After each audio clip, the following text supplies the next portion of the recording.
Kiban? Tawassul mungkin beda katanya dengan pemahaman orang Salafi Wahabi. Tawassulnya katanya mohon ke Allah, cuman melakukan perantara dengan hamba yang memiliki kedekatan kepada Allah. So you tawassul, Allah ayu wabtaghi ilaihil wasilah. Cari kepadanya Allah wasilah, perantara. Wasilahnya bisa melalui amal. Yang nak kisah dalam hadis yang disebut oleh Nabi bahawa ahli-ahli ibadat yang hidup pada masa Bani Israel yang salah lum, yang orangnya terkurung dalam sebuah gua, pintu gua tertutup dengan batu besar. Lehadra orangnya gewasilah untuk mendapat kelepasan dari tempatnya ba Allah dengan amal saleh. Tidra gewasilah dengan berbakti ke orang si renggang macam batai. Yang dirota ke berbakti dengan amal saleh katnya, ke tawassul dengan amal saleh yang lain, tinggal renggang macam batai sampai je ke tubi. Yang dalam hadis. Jadi wasilahnya dibolehkan yang hanggebi meyakini nak kekuatan pada selain Allah lagi kekuatan Allah. Yang syirik. Tapi menyata jadikan makhluk orang saleh atau amal saleh sebagai perantara selamatnya memohon kepada Allah, nak buku nak syirik. Kita yang baru jawab kubu wasau lagi. Mandung musab Allah. Mampu buat sini jawab kubu, apakah ni laki rumah mentang. Lebih gap hati long karena hamba Allah yang dipandang oleh Allah ini. Kau nyalam udip urang saleh. Long laki ba Allah kan bagaian. Yang nak upu nak syirik.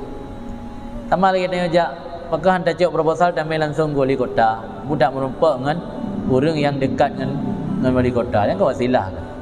Inilah agamanya guyu wasilah sin dari ilaihil wasilah dalam Al-Quran. Jadi orang jak bak kubu kan yak semah kubu. Nah pemahaman sebahagian kelompok dalam Islam, orang jak bak kubu seolah-olah yak semah kubu.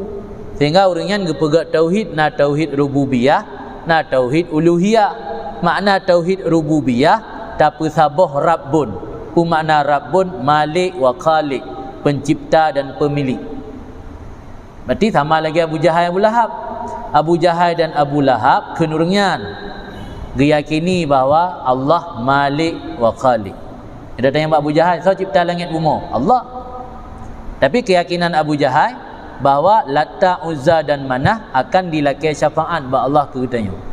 Kawannya dijadikan sembahan kan Allah tu juga dilakukan bantu ba Lata, Manah dan Uzza.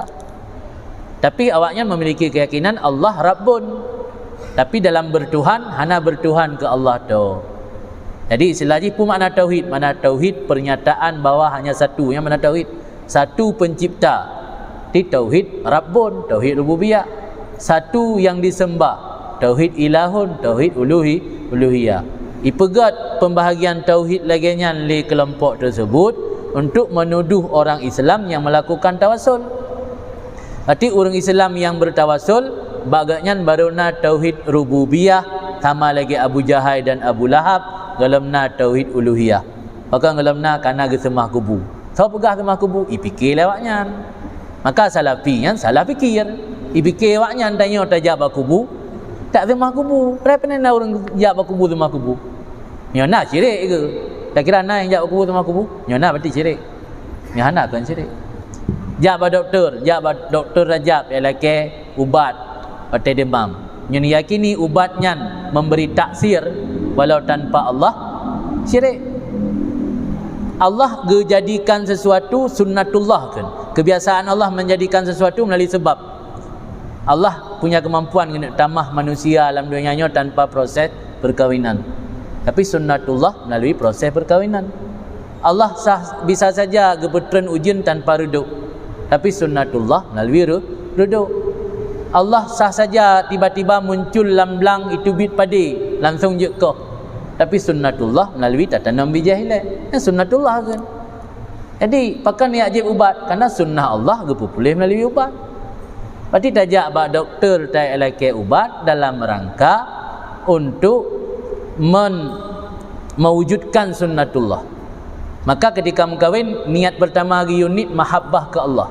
Maka mengkahwin unit mahabbah cinta ke Allah, karena dengan tak mengkahwin akan terrealisasi sunnah Allah untuk melahirkan peradaban manusia melalui proses perkahwinan. Ini kan niat untuk mengatna jalur tak perlukan terlampiaskan hawa nafsu yang dibolehkan di agamanya. Niat nombor 5. Niat berkahwin nombor pertama mahabbah Allah. Niat berkahwin nombor kedua mahabbah Rasul. Kerana Rasul nekelang hadis tanakahu takasaru. Bahasa riwayat tanakahu tanasalu. Menikah dan bela anak. Fa inni mubahin bikum al-umam yaumal kiamat. Long akan lum bangga-bangga dengan umat lain hari kiamat dengan sebab le umat. Alian yang kelak baru tanit bermerempak berkah menyogebi anak oleh Allah, anak yang saleh. Yang keput tanit bermerempak syafaat menyo awai gebi anak awai mati hari kiamat tengah ji preh tanya. Lembai limang baru nit benaho tasalur hawa nafsu. Orang yang orang kahwin nyai lah yang pun. Nah ladum bakal kahwin kerana katilat. Anggap mati BL bakal kahwin kamu awaknya kahwin baik tinggal dia tu. Yang hendak betul ini kan. Nah ni kahwin mahabbah Allah. Jadi dia kata pakan yang minta ubat watai sakit untuk merealisasikan sunnah Allah kerana Allah gepupulih orang melalui ubat. Kira bisa dipahami kan?